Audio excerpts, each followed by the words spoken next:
Hoy está con nosotros el doctor Ramón León, psicólogo y maestro universitario, a quien damos la más cordial bienvenida. Acaba de publicar el doctor León el libro titulado Modernidad y Mentalidad en el Perú de hoy. Vamos a conversar sobre este asunto. Mi primer cuestionamiento se refiere al título. ¿Por qué solo modernidad? ¿Es ajena al Perú la posmodernidad? Claro, evidentemente lo que pasa es que el Perú no ha llegado todavía a ser siquiera una sociedad moderna, ¿no? Estamos, digamos, todavía en el inicio de lo que podría ser un proceso de modernidad, ¿no? La posmodernidad es para nosotros un estado que alcanzaremos probablemente en un futuro todavía lejano. Porque, ¿no? Como usted sabe, se ha deslindado, ¿no? El concepto de modernidad del concepto de modernización, ¿no? Y entonces se ha dicho, por ejemplo, que la modernización se refiere a un proceso que se ha venido a desarrollar con mayor o menor intensidad a partir de la Segunda Guerra Mundial, y se aduce al respecto el caso del Japón. Entonces, la modernidad se entiende más bien como un proceso de cultura, de conocimiento, ¿no? De pensamiento y de autoconciencia, ¿no? Pero sin embargo ocurre que se asocia indisolublemente la modernidad con la modernización, de lo cual resulta que los únicos países modernos son los países altamente desarrollados. Nosotros no seríamos en ese sentido modernos, ni mucho menos, como usted acaba de manifestar, seríamos pues posmodernos, ¿no? Porque en una sociedad posmoderna, como ha dicho Augusto Castro, y creo que con razón, ¿no es cierto?, esta sociedad se caracteriza principalmente porque al estar resueltas las necesidades básicas, entonces la gente ordena su vida en función de sus propios deseos y no de necesidades que están básicamente satisfechas, ¿no? En fin, no seríamos pues los peruanos modernos ni posmodernos, ¿no? Estamos modernizándonos, lo cual es distinto. Sin embargo, vea usted que en el siglo XX aquí en el Perú se aduce el caso del oncenio de Leguía y se dice que ahí comenzó, mucho antes de la Segunda Guerra, ¿no?, la modernización. Pero esto se ha objetado y se ha dicho, no, eso fue urbanización, nos comenzamos a urbanizar, lo cual es distinto. Pero ¿usted cree que es fácil deslindar una cosa de la otra? Creo que no. No, por lo general la urbanización trae consigo procesos de modernización, ¿no es verdad? Trae consigo un proceso de anonimato también. La gente comienza a dejar los ámbitos rurales en los que por lo general hay rasgos corporativos, de familia, de contactos, y pasa a vivir en una sociedad en la que cada cual es un individuo más un número, ¿no? Y ahí comienzan básicamente los procesos, se inicia el proceso de modernización. Eso no solamente ocurre en el Perú, ocurrió casi en todo el mundo, ¿no es cierto? Ocurrió en Chile, por ejemplo, a comienzos del siglo hay un libro de un sociólogo llamado Manuel Vázquez que describe la Belle Époque en Santiago de Chile en los años 900, ¿no? Derivada también de la urbanización creciente como resultado de la riqueza que Chile adquirió a partir de la Guerra del Pacífico, ¿no? Grandes cantidades de ingresos económicos derivados de la venta de salitre, y todo esto generaron que se formara una suerte de crecimiento de las ciudades. Se formaron élites y se comenzó a importar y a traer cosas y a desarrollar estilos de vida que correspondían a patrones de mayor desarrollo cultural y urbano, ¿no? Y en el Perú probablemente ocurrió lo mismo en la época de Leguía. Claro.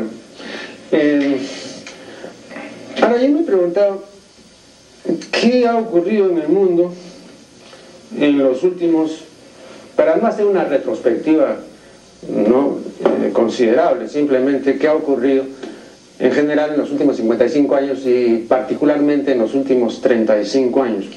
Entonces yo compruebo, entre otras cosas, lo siguiente, ¿no? En estos 55 años han ocurrido lo que yo he llamado las 5 escaladas mundiales, que me parecen las 5 nefastas. Y la primera, por eso yo comienzo en los años 50, y la primera pues es la de la superpoblación.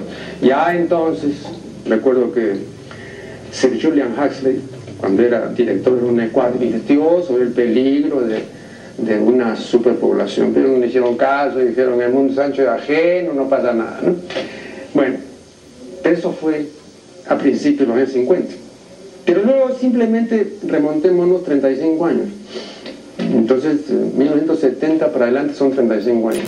Entonces creo que han ocurrido en estos 35 años cosas sumamente importantes que causan una considerable preocupación, y ninguna de estas cosas ha sido ni parece ser reversible, ¿no? Vea, lo primero, esta es mi lectura, no digo que sea la lectura, ¿no? Es una lectura con un sesgo etológico, ¿no? La desconcertante y sorprendente incapacidad del ser humano para conocerse a sí mismo y para conocer a los demás, como nunca se ha revelado ahora eso. Los etólogos dicen que esta incapacidad no es inducida culturalmente, ni es porque haya problemas en la alimentación de edad temprana, sino que es una incapacidad que ellos llaman built-in, o sea, estructural.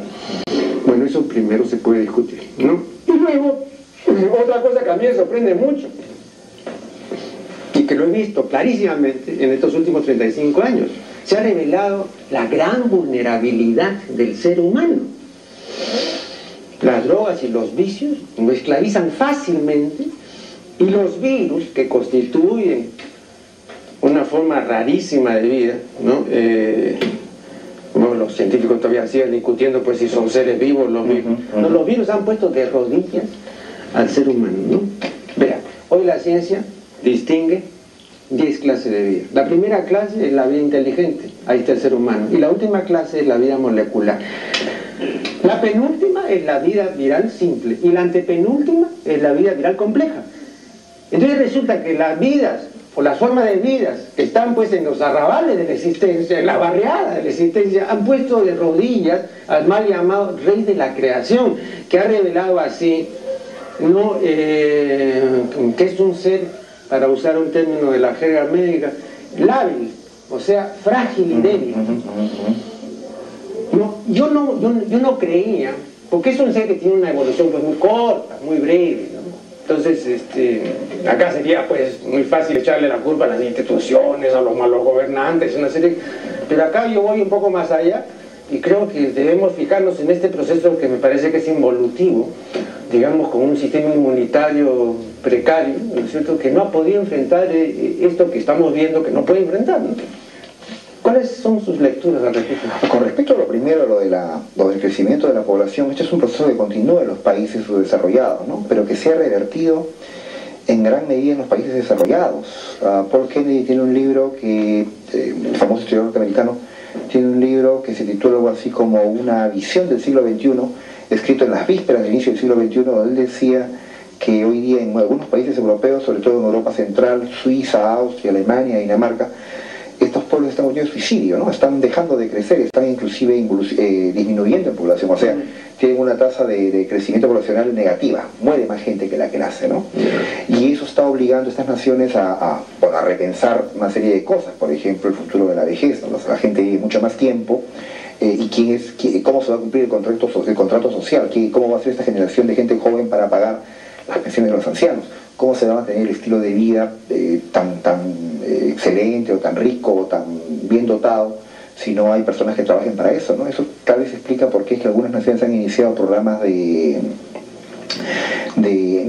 inmigración aceptada, ¿no? De inmigración aceptada, lo cual trae nuevos problemas, trae problemas culturales tremendos, ¿no? Claro. Lo ocurrido, por ejemplo, en Londres hace poco no es otra cosa más que una expresión de eso.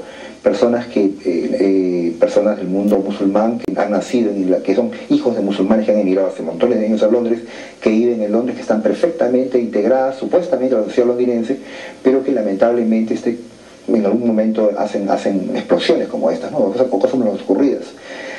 Días antes de lo ocurrido en Londres apareció en la revista Foreign Affairs un artículo muy interesante sobre la realidad de la segunda generación de inmigrantes, sobre todo en Inglaterra y en Alemania, ¿no?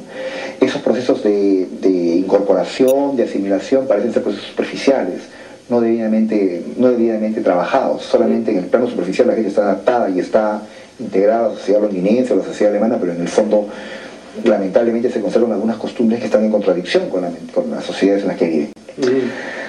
Lo otro es uno de los problemas más centrales que hay, ¿no? En los años 80 se discutió este famoso acuerdo de Alma-Ata, mediante el cual las enfermedades infecciosas debían estar completamente derrotadas hacia esta época. Los años 70 fue esta, perdón, ¿no? Y en el 80 apareció el SIDA, que puso las cosas completamente de cabeza. naturaleza, ¿no? Y aparte de los problemas de naturaleza médica,